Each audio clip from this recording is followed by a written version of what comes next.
ವಿದ್ಯಾರ್ಥಿಗಳೇ, ಇವತ್ತು ನಾವು BA ಸಮಾಜಶಾಸ್ತ್ರದ 5ನೇ ಸೆಮಿಸ್ಟರ್ ರಿಸರ್ಚ್ ಮೆಥಡಾಲಜಿ ಅಂತಕ್ಕಂಥ ಒಂದು ಪೇಪರ್ನ ಕ್ಯಾರೆಕ್ಟರಿಸ್ಟಿಕ್ಸ್ ಆಫ್ ರಿಸರ್ಚ್ ಡಿಸೈನ್ ಅಂತಕ್ಕಂಥ ಒಂದು ಟಾಪಿಕ್ ಬಗ್ಗೆ ಡಿಸ್ಕಸನ್ನು ಮಾಡೋಣ. ಇವಾಗಲೇ ನಾವು ಹಿಂದಿನ ಕ್ಲಾಸ್ಗಳಲ್ಲಿ ರಿಸರ್ಚ್ ಡಿಸೈನ್ ಅಂತಂದರೆ ಏನು ಮತ್ತು ಅದರ ನೆಕ್ಸ್ಟ್ ಕ್ಲಾಸಲ್ಲಿ ಇಂಪಾರ್ಟೆನ್ಸ್ ಆಫ್ ರಿಸರ್ಚ್ ಡಿಸೈನ್ ಅಂತಕ್ಕಂಥ ಒಂದು ಮಾಹಿತಿಗಳನ್ನ ಪಡ್ಕೊಂಡಿದ್ದೀವಿ. ಸೊ ಈ ಒಂದು ಕ್ಲಾಸಲ್ಲಿ ನಾವು ಒಂದು ರಿಸರ್ಚ್ ಅಂದರೆ ಸಂಶೋಧನಾ ವಿನ್ಯಾಸದ ಲಕ್ಷಣಗಳು ಏನು ಅಂತಕ್ಕಂಥದ್ದನ್ನು ಮುಖ್ಯವಾಗಿ ತಿಳ್ಕೊಳ್ಳೋಣ. The advantages of good designing of research can be achieved if more than one method of data collection is kept in mind.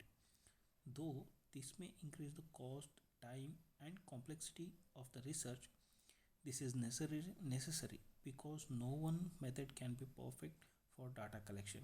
Use of more than one method gives confidence to the researcher about reliability in his findings. Proper research design sets your study up for success.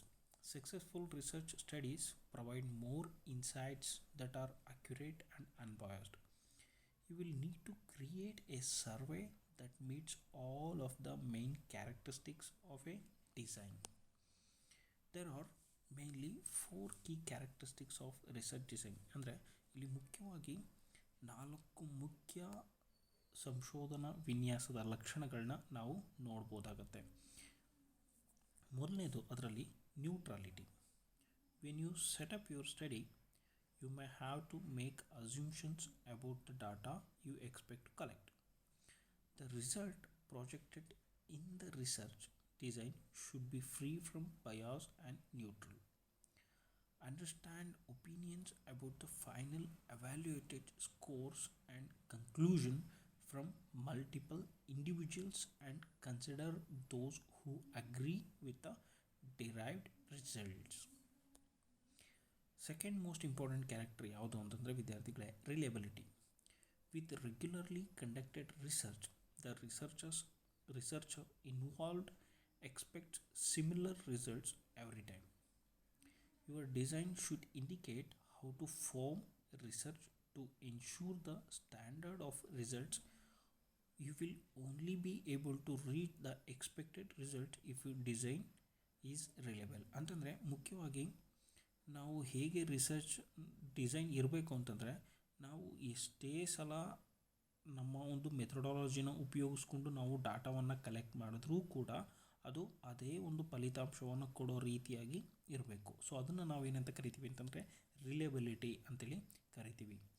So ಹಾಗಾಗಿ ಈ ರಿಲೇಬಿಲಿಟಿ ಕೂಡ ಈ ಒಂದು ಸಂಶೋಧನಾ ವಿನ್ಯಾಸದ ಅತ್ಯಂತ ಪ್ರಮುಖವಾದಂಥ ಒಂದು ಲಕ್ಷಣ ಅಂತೇಳಿ ನಾವು ಕನ್ಸಿಡರ್ ಮಾಡ್ತೀವಿ.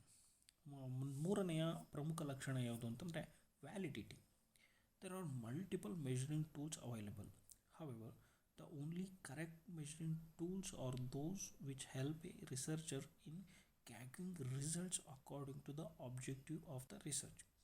The questionnaire developed from this design will then be valid.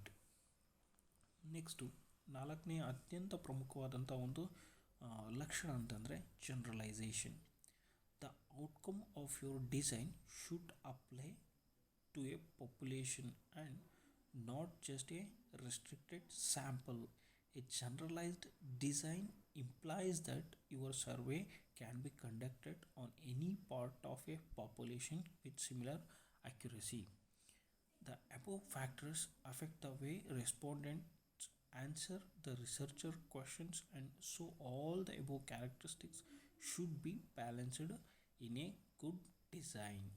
So ಈ ಎಲ್ಲ ಲಕ್ಷಣಗಳು ಕೂಡ ನಾವು ಪ್ರಮುಖವಾಗಿ ಸಂಶೋಧನಾ ವಿನ್ಯಾಸದ ಅತ್ಯಂತ ಪ್ರಮುಖವಾದಂಥ ಲಕ್ಷಣಗಳು ಅಂತೇಳಿ ಕರಿತೀವಿ. ಇದನ್ನು ಹೊರತಾಗಿ ಇನ್ನೂ ಅನೇಕ ಲಕ್ಷಣಗಳಿದೆ, ಆದರೆ ಈ ಲಕ್ಷಣಗಳನ್ನ ಮಾತ್ರ ನಾವು ಅತ್ಯಂತ ಪ್ರಮುಖವಾದಂಥ ಒಂದು ಲಕ್ಷಣಗಳು ಅಂತೇಳಿ ವಿದ್ಯಾರ್ಥಿಗಳೇ ಕನ್ಸಿಡರ್ ಮಾಡ್ತೀವಿ. ಸೊ ಹಾಗಾಗಿ ನಮ್ಮ ಒಂದು ರಿಸರ್ಚ್ ಡಿಸೈನ್ ಅಂತಕ್ಕಂಥದ್ದು ಉತ್ತಮವಾಗಿ ಇರಬೇಕು ಅಂತಂದರೆ ಈ ಪ್ರಮುಖವಾದಂಥ ಎಲ್ಲ ಲಕ್ಷಣಗಳನ್ನ ನಮ್ಮ ರಿಸರ್ಚ್ ಡಿಸೈನ್ ಅಂತಕ್ಕಂಥದ್ದು ಹೊಂದಿರಬೇಕು.